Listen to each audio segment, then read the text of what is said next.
بزرگان محترم، عزیز نوجوان دوستوں، بھائیوں اور قابل احترام اسلامی ماؤں اور بہنوں، دنیا کی زندگی میں انسان کبھی کبھی ضرورت مند ہوتا ہے۔ بڑے سے بڑا آدمی، اس کو بھی ضرورت پیش آتی ہے اور چھوٹے آدمی کو بھی ضرورت پیش آ جایا کرتی ہے۔ تو ایسے میں کسی انسان کو کسی دوسرے سے وقت ضرورت قرض کی بھی ضرورت پڑ جاتی ہے،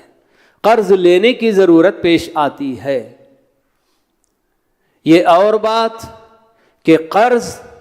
اس کی یا اس کا بوجھ کتنا خطرناک ہوتا ہے کہ اللہ کے نبی صلی اللہ علیہ وسلم ہمیشہ اللہ تعالیٰ کی پناہ طلب کیا کرتے تھے قرض کے بوجھ سے۔ لیکن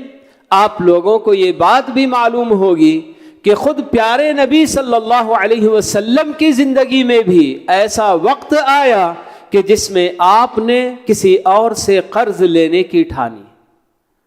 حتیٰ کہ آپ کی زندگی کا آخری لمحہ، آخری وقت، اس وقت آپ کو ضرورت پیش آ گئی اپنے گھر والوں کے لیے غلے کی، تو آپ نے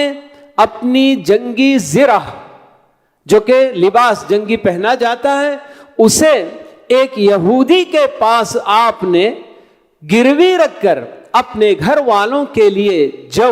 جو آج ہم بارلی جس کو ہم کہتے ہیں، تو وہ کھانے کی اس وقت کی عام غذا تھی، تو وہ آپ نے اس یہودی سے قرضہ لیا ہوا تھا۔ حتیٰ کہ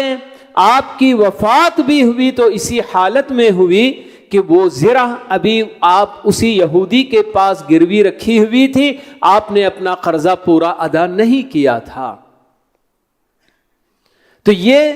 پیارے نبی صلی اللہ علیہ وسلم کی زندگی میں بھی ایسا وقت آیا کہ جس میں آپ کو کسی اور سے قرض لینے کی ضرورت پیش آئی تھی۔ تو یہاں آپ نے اپنے صحابہ کو چھوڑ کر ایک یہودی کے ساتھ جو معاملہ کیا، تو اہل علم اس سے یہ فائدہ نکال کر بتاتے ہیں کہ دنیا کے اس طرح کے معاملات میں آدمی غیر مسلموں سے بھی معاملات کر سکتا ہے، کوئی حرج کی بات نہیں ہے۔ تو اس طرح سے یہ قرض کبھی بھی انسان کی زندگی میں کبھی اچانک کچھ بھی ہو سکتا ہے کہ آدمی کو کسی اور سے کچھ نہ کچھ ضرورت پڑنے پر کچھ قرضہ لینے کی ضرورت پیش آ سکتی ہے۔ لیکن جیسے کہ میں نے بتایا کہ ہمیشہ اللہ کے نبی صلی اللہ علیہ وسلم اللہ تعالیٰ سے دعا فرمایا کرتے تھے کہ اللہم انی اعوذ بک من المأثم والمغرم، کہ اے اللہ میں تیری پناہ میں آتا ہوں گناہوں کے کاموں سے بھی اور قرض کے بوجھ سے بھی۔ کسی نے آپ سے پوچھ لیا اللہ کے نبی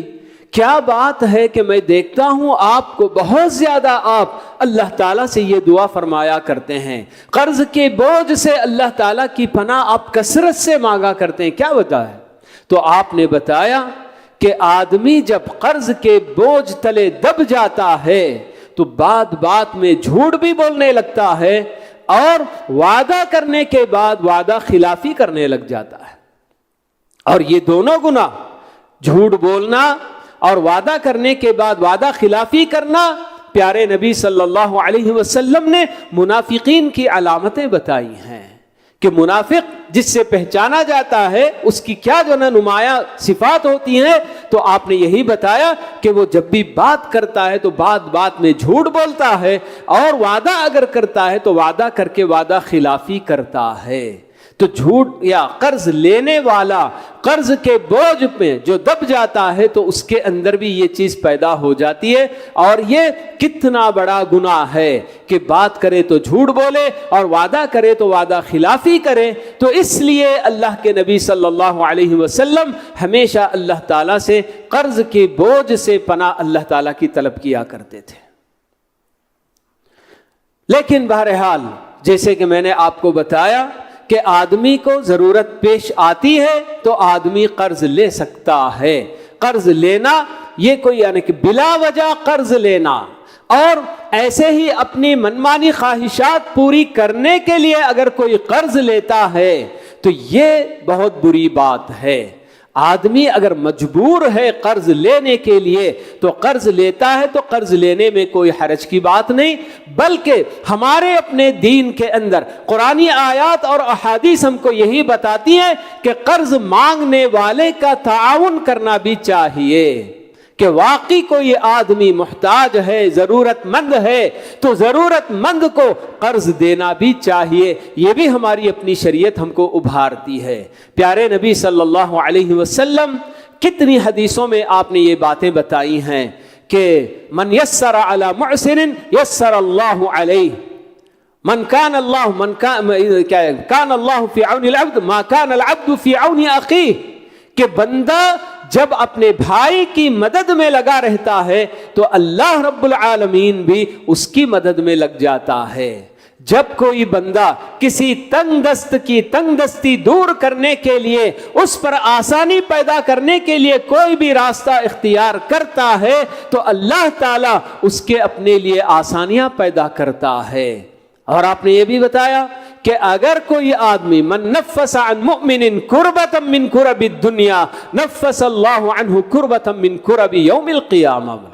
کہ اگر کوئی بندہ کسی مومن کی دنیا کی کوئی تکلیف دور کرتا ہے تو اللہ رب العالمین قیامت کے دن کی تکلیفوں میں سے اس کی تکلیفیں دور کرے گا۔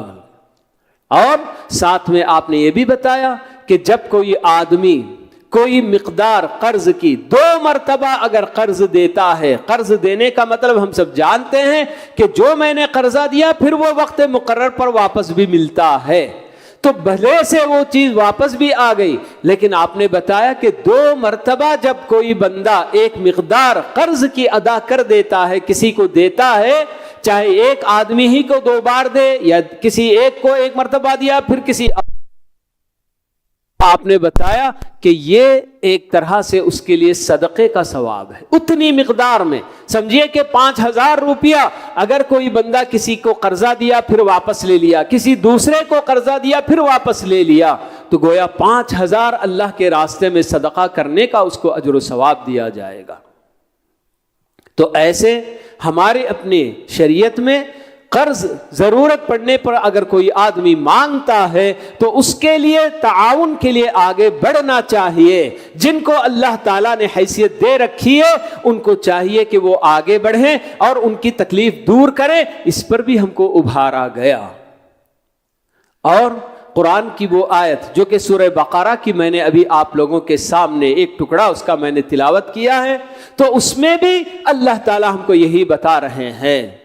کہ قرض لینا جائز ہے وقت ضرورت، لیکن کبھی کبھی قرض لینے والا بندہ واقعی اتنا تنگ دست ہوتا ہے کہ جو وقت اس نے مقرر کیا ہے کہ میں اس وقت تک آپ کا قرضہ ادا کر دوں گا، مگر اس وقت تک بھی اس کے اپنے حالات بہتر نہیں ہوتے، تو اللہ رب العالمین کی طرف سے قرض دینے والوں کے لیے یہ ہدایت ہے وَإِن كَانَ ذُو عُسْرَةٍ فَنَظِرَةٌ إِلَى مَيْسَرَةٍ، کہ اگر قرض لینے والا واقعی تنگدست ہے، محتاج ہے، تو اس بندے کو اور بھی مہلت دینی چاہیے۔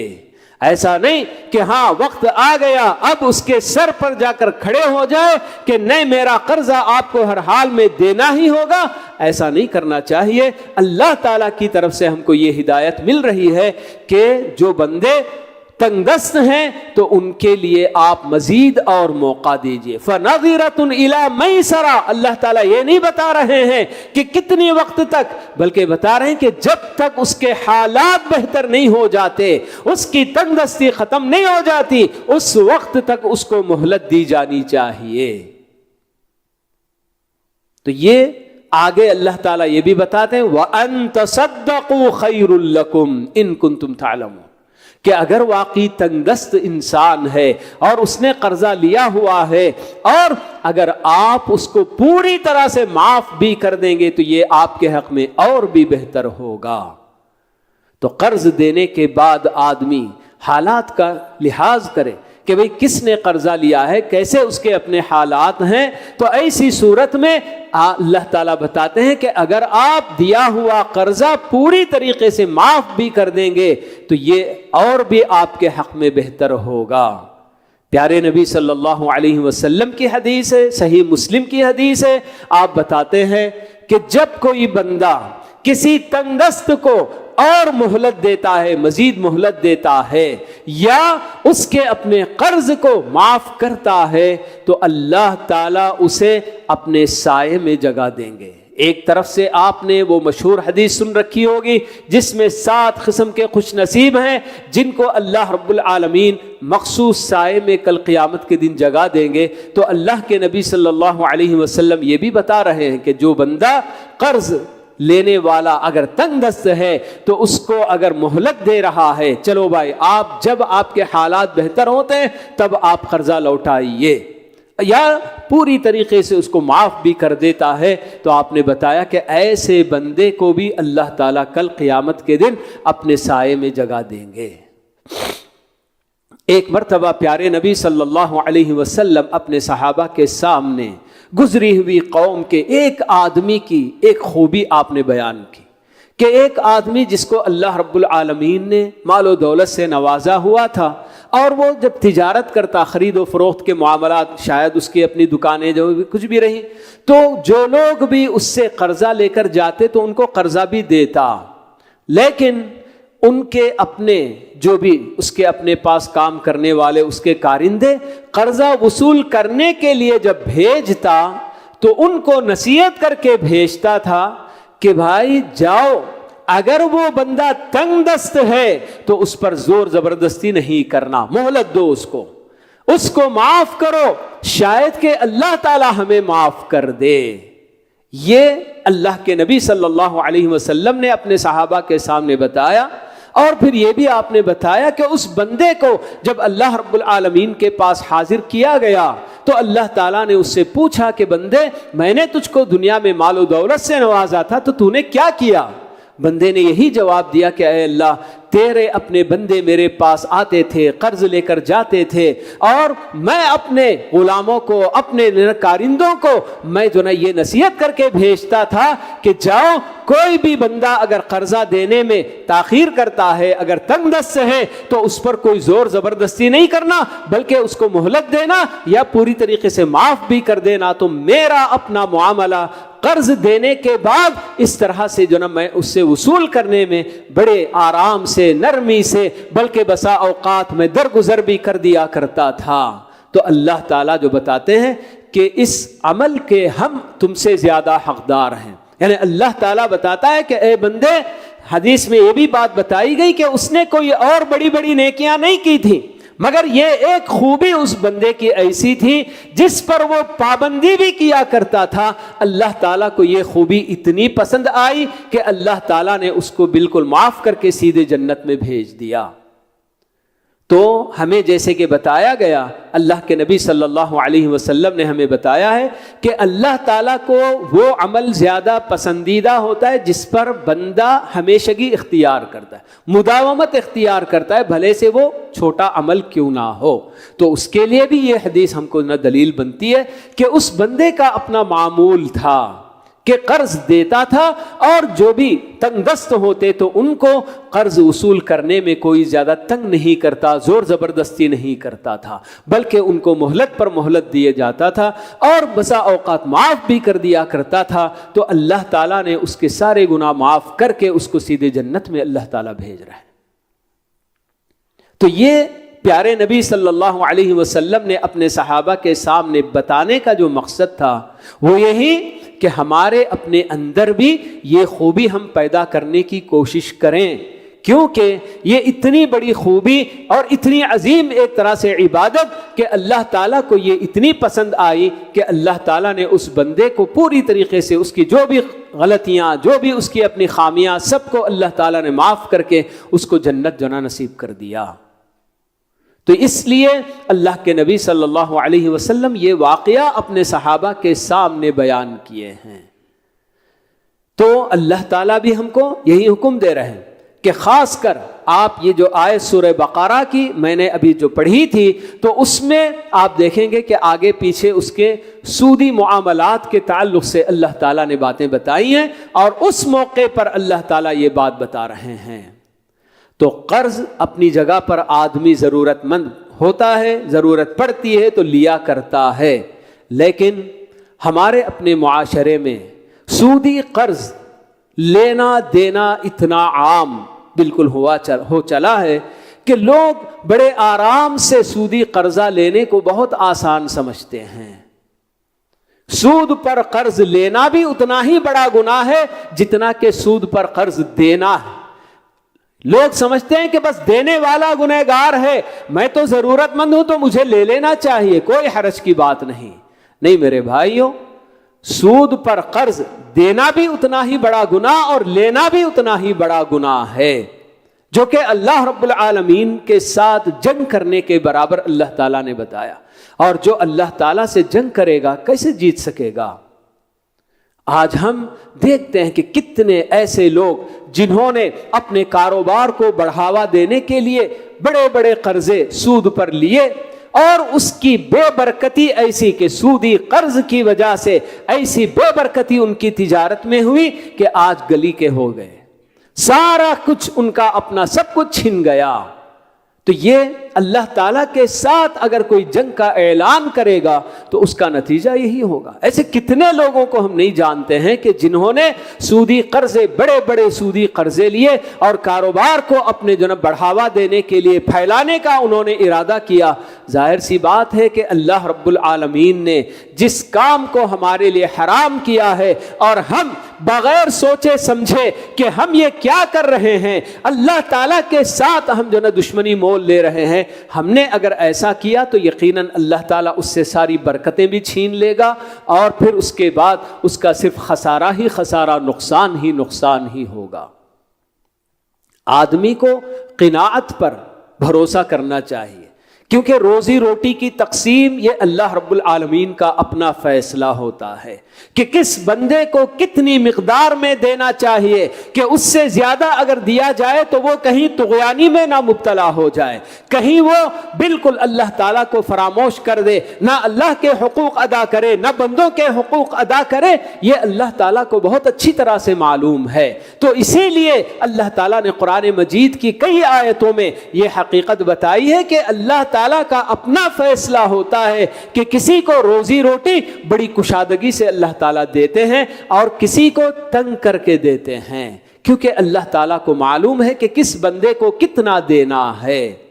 یہ اللہ تعالیٰ کا اپنا فیصلہ ہے۔ اور ہم سب یہ بھی جانتے ہیں کہ حدیث میں اللہ کے نبی صلی اللہ علیہ وسلم نے ہمیں یہ بتا دیا ہے کہ بچہ جب اپنے ماں کے پیٹ میں ہوتا ہے، رحم مادر میں جب ہوتا ہے، اسی وقت اس کی اپنی تقدیر لکھ دی جاتی ہے، اور وہ کیا کمائے گا، کتنا کھائے گا، کیا کرے گا، سب کچھ لکھ دیا جاتا ہے۔ تو اس سے بڑھ کر اس کی اپنی کچھ بھی ہو جائے، محنت کوئی بھی ہو، کچھ اس سے تجاوز تو کر ہی نہیں سکتا، اس سے آگے تو وہ بڑھ ہی نہیں سکتا۔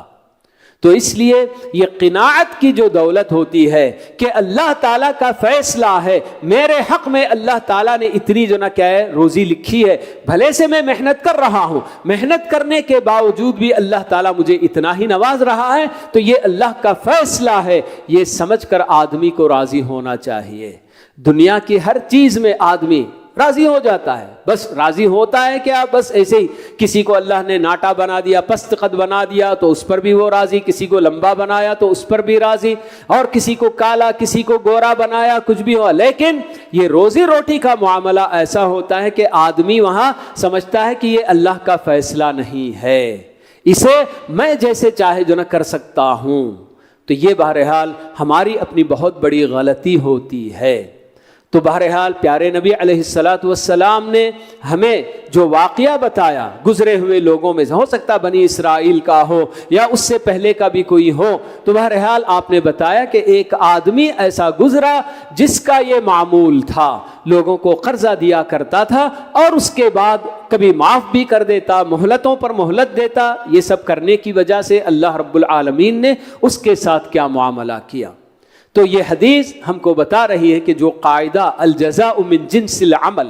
کہ بندہ عمل جیسا کرے گا ویسا ہی بدلہ اس کو دیا جائے گا۔ انما تجزون ما کنتم تعملون، قرآن مجید کی کتنی آیتوں میں یہ حقیقت اللہ تعالیٰ بتاتے ہیں کہ آپ جو کر کے آئیں گے اسی کا بدلہ آپ کو کل وہاں قیامت میں دیا جائے گا۔ تو بالکل یہ بات ہم کو بتا رہی ہے کہ ہاں بندہ چونکہ دنیا میں اللہ کے بندوں کے ساتھ معافی کا معاملہ کیا کرتا تھا اور بالکل مہلتوں پر مہلت دینے کا، کسی کو کبھی جو نہ کیا قرض دینے کے بعد قرض وصول کرنے کے لیے کوئی زور زبردستی کا معاملہ نہیں کرتا تھا، تو اللہ تعالیٰ کو یہ ادا اتنی پسند آئی کہ جس کی وجہ سے اللہ تعالیٰ نے اس کو پوری طریقے سے معاف کر دیا۔ اور یہ بھی آپ دیکھ سکتے ہیں کہ حدیث میں ہم کو بتایا گیا کہ اس بندے کا کوئی اور خیر کا کام نہیں تھا، بس یہی ایک کام اس کا تھا۔ تو یہ دیکھیے کہ کتنا ایک آدمی یہ سوچ کر کہ اللہ رب العالمین پر اس کا جو توکل اور جو بھروسہ تھا کہ شاید کہ اللہ تعالی ہمیں معاف کر دے، بندوں کو اپنے کارندوں کو یہی بول کر وہ بھیجتا تھا کہ جاؤ قرضہ دے رہا ہے تو لے لو، اگر نہیں دیتا ہے تو اس کو مہلت دو، اس کو معاف کرو، شاید کہ اللہ تعالی ہم کو معاف کر دے۔ تو بس اسی وجہ سے ہی اللہ رب العالمین اس کے ساتھ معافی کا معاملہ برابر کرتے ہیں۔ ایک چھوٹا سا عمل تھا مگر اللہ تعالیٰ کی رحمتوں کی بارش اس پر ہو گئی اور بندے کی بالکل نجات ہو گئی۔ یہی تو انسان کو چاہیے، کوئی بھی ایسا عمل اس دنیا میں کر لے کہ وہ عمل اس کے لیے آخرت میں نجات کا باعث بن جائے۔ فمن زحزح عن النار وادخل الجنة فقد فاز، یہی تو بتایا گیا کہ جس آدمی کو جہنم کی آگ سے پرے کر دیا گیا، دور کر دیا گیا اور جنت میں داخلہ اس کو دے دیا گیا، بس وہی تو کامیاب ہے۔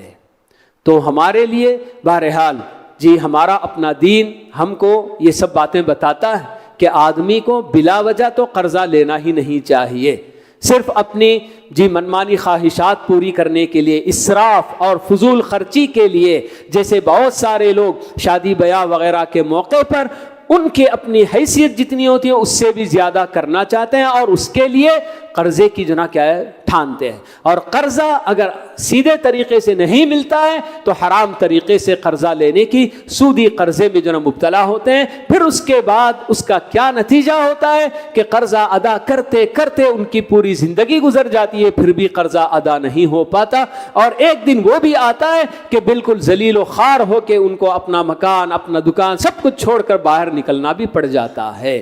تو اس لیے جی قرضہ آدمی حتی الامکان اللہ تعالیٰ کے فیصلے سے راضی ہو کہ اللہ تعالیٰ نے میرے لیے روزی روٹی کا اتنا جو نا کیا ہے فیصلہ کیا ہے تو میں اس پر راضی رہوں۔ جی محنت اپنی جگہ پر ہم کریں گے، محنت کریں گے، اللہ تعالیٰ پر بھروسہ کریں گے اور اس کے ساتھ اللہ تعالیٰ ہم کو نوازے گا، لیکن بلا وجہ آدمی اسراف کرنے کے لیے، فضول خرچی کرنے کے لیے، بے جا شان اڑانے کے لیے آدمی سودی قرضے وغیرہ سے بالکل اپنے آپ کو بچائے رکھے۔ اور جو لوگ واقعی معنوں میں، میں آپ کو یہ بھی بتا دوں کہ ایسے لوگ جو کہ وقتی طور پر قرضہ لیا بھی کرتے ہیں، اگر سودی قرضہ لیتے ہیں اور وہ آدمی ان کو کتنا بھی ذلیل کرے اس کے لیے تیار رہتے ہیں، لیکن معاشرے میں لوگ یہ سوچ کر کہ ہاں صاحب ہمارے معاشرے کے بہت سارے لوگ ضرورت مند ہوتے ہیں، ان کا تعاون کرنے کے لیے بیت المال قائم کر کے ہم قرضے کا جو نظام رکھتے ہیں، اس میں تو قرضہ دینے کے بعد لے کر جانے کے بعد ادائیگی میں اتنی تاخیر کرتے ہیں کہ بڑے آرام سے جب بیت المال سے مطالبہ بھی کیا جاتا ہے تو کہتے ہیں کہ ہمارا مال تو آپ کے پاس ہے نا، ہم کہاں بھاگے چلے جا رہے ہیں، کیا دیتے، صبر کرو۔ اس طرح سے بالکل معاملہ کرتے ہیں، جبکہ وہ سود دینے والا اگر قرضہ اس کا نہیں دیا گیا اگر کالر بھی پکڑتا ہے تو بالکل سر جھکا کے کھڑے رہتے ہیں کہ ہاں بھائی چلو ٹھیک ہے آپ کا۔